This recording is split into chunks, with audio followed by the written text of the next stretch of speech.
Le califat abbasside s'est effondré. Le vaste empire islamique qui s'étendait autrefois de l'Inde à l'Espagne est maintenant fragmenté. L'Espagne échappe au contrôle des Abbassides.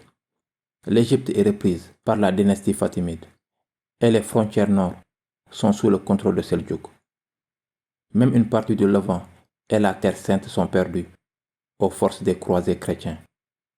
L'unification de tous les musulmans sous une même bannière est désormais un rêve résolu. Mais encore aujourd'hui, nous parlons de cette époque avec beaucoup d'intérêt, comme l'un des événements les plus importants de l'histoire. L'influence de cette époque façonne encore l'idée de chevalerie et de gloire dans la culture populaire. Des films sont réalisés, des livres sont écrits, bandes dessinées et jeux sont créés. Des enfants aux adultes, les gens se souviennent encore de ces jours. Même après presque 800 ans, les légendes de cette époque influencent la géopolitique du Moyen-Orient. Et tout cela est principalement dû au travail d'un seul homme, Salah ad-Din, le Juste. Il était le dernier grand sultan du califat abbasside. Plus que ça, il était le dernier sultan qui a eu un rêve et avait osé en faire une réalité. Le rêve d'une force islamique unifiée. Le rêve de restaurer l'héritage et l'honneur du califat. Le rêve d'un Jérusalem libre, libre des croisés. Encore, Salah ad-Din n'a pas eu une victoire rapide après l'autre, comme n'importe quel autre conquérant. Il a essayé, il a échoué, il a persisté, appris de ses erreurs et est revenu plus fort. Il était audacieux, dévoué et intelligent. Pourtant son règne était rempli de revers, de trahisons et de déceptions. C'est pourquoi Salah ad-Din est si aimé. Il n'est pas comme un héros de la mythologie antique avec des super-pouvoirs.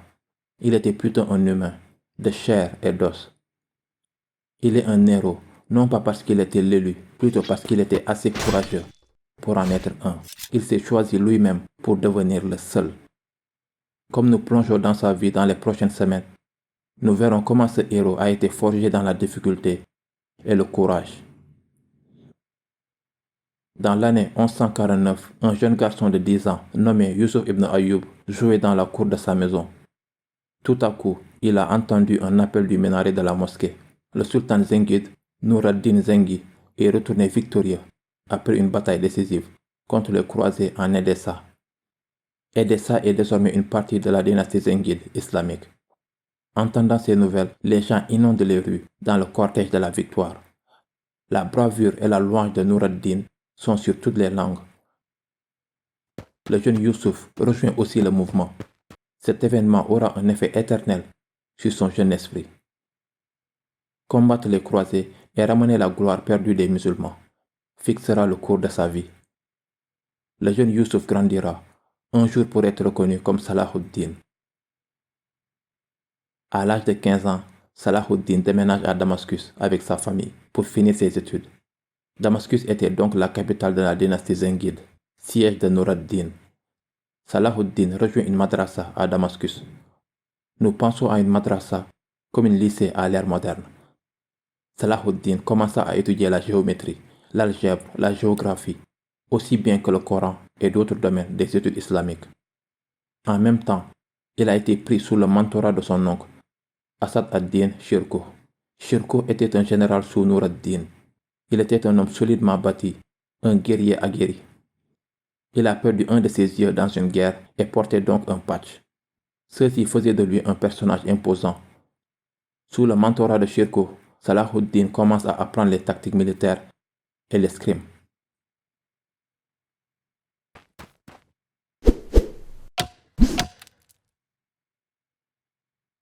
Après avoir terminé la formation, Salah ad-Din rejoint la bataillon de Shirkuh et entre dans le service militaire régulier dans l'armée zengide.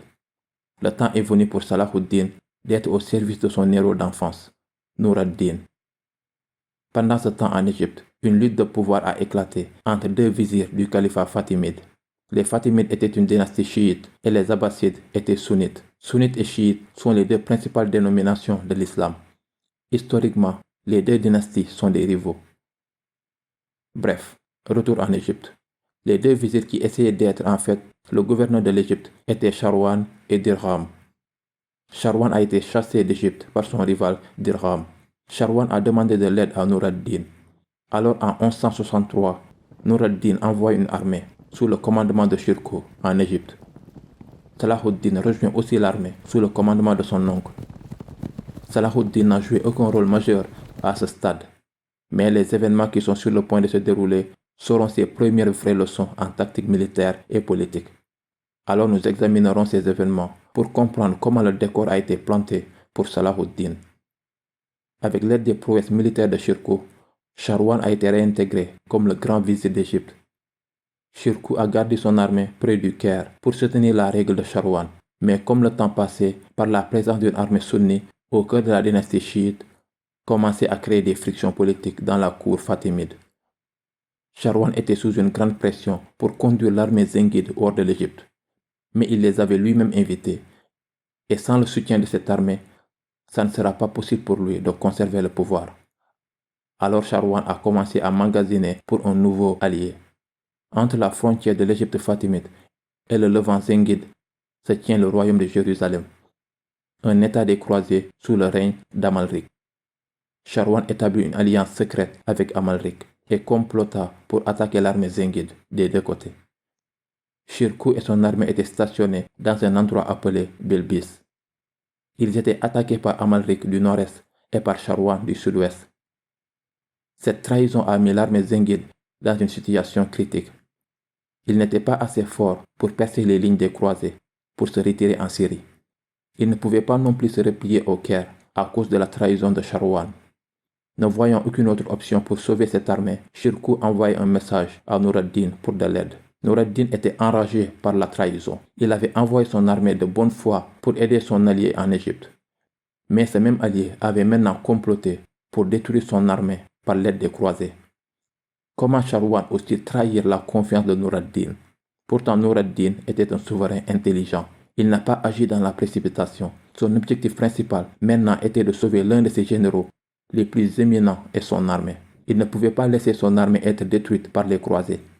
Si cela signifiait ne pas se venger maintenant pour la trahison de Sharwan, ainsi soit-il. Il y aura un temps plus tard pour se venger contre lui. Nur ad-Din n'a pas pu envoyer de renfort en Égypte pour aider Shirkuh, car cela prendrait beaucoup de temps et il avait peur que Shirkuh ne pourrait pas retenir l'ennemi pour longtemps. Alors, il a conçu un plan pour dissuader la campagne de Amalric en Égypte. Nur ad-Din a rassemblé une force de frappe et a attaqué le pays de Tripoli, sans rapport avec l'actuelle capitale libyenne. Le pays de Tripoli était un autre état des croisés et un allié pour Amalric. Alors quand Nur ad-Din a attaqué Tripoli, Amalric a dû arrêter son avancement en Égypte et a renvoyé une partie de ses troupes pour défendre Tripoli. Cela a donné à Shirkuh une fenêtre pour faire reculer ses forces en Syrie et sauver son armée. Et il a saisi cette opportunité. L'armée zengide était en sécurité pour le moment, mais Nur ad-Din et Shirkuh n'ont pas oublié la trahison de Sharwan. Comploter avec le croisé contre d'autres musulmans ne pouvait rester impuni. Ils attendaient la bonne opportunité. Cette occasion s'est présentée en 1168, quand Amalric a rompu son alliance avec l'Égypte et a attaqué Caire. Amalric avait toujours ses yeux sur l'Égypte, non seulement pour l'expansion de son territoire, mais aussi pour les vastes richesses de l'Égypte.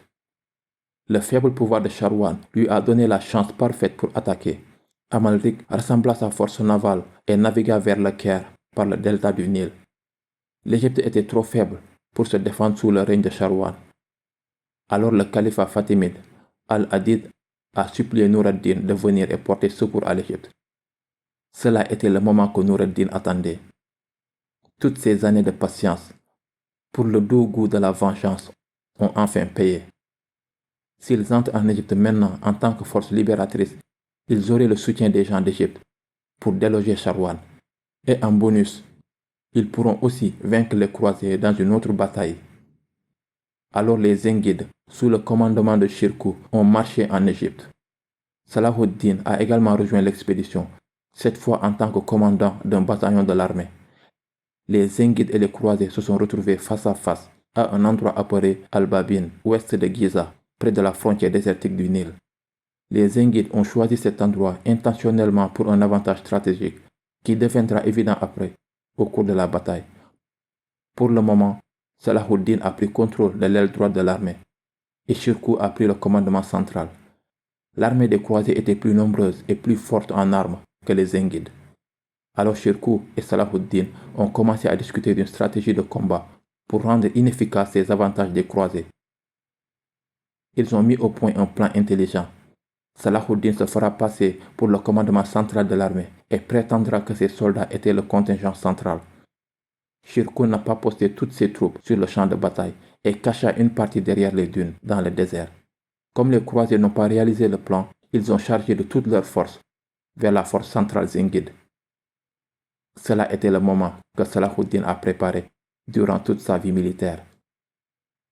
S'il ne pouvait pas vaincre l'ennemi avec une force pure, il le fera par stratégie. Comme prévu, Salahuddin organisa une feinte retraite. Il ordonna à son armée de se replier dans le désert. Les croisés ont chassé Salahuddin et sont tombés droit dans son piège. La cavalerie lourde des croisés perda son avantage dans le terrain escarpé sablonneux. Il ne pouvait pas se déplacer rapidement, tandis que la cavalerie zengide, plus légère, pouvait se déplacer plus rapidement sur le même terrain. Alors l'avantage précoce des croisés était perdu. Leurs lignes se sont effondrées et la bataille était fragmentée en escarmouches plus petites, plutôt qu'une attaque centrale concentrée. Shirkuh attendait ce moment précis.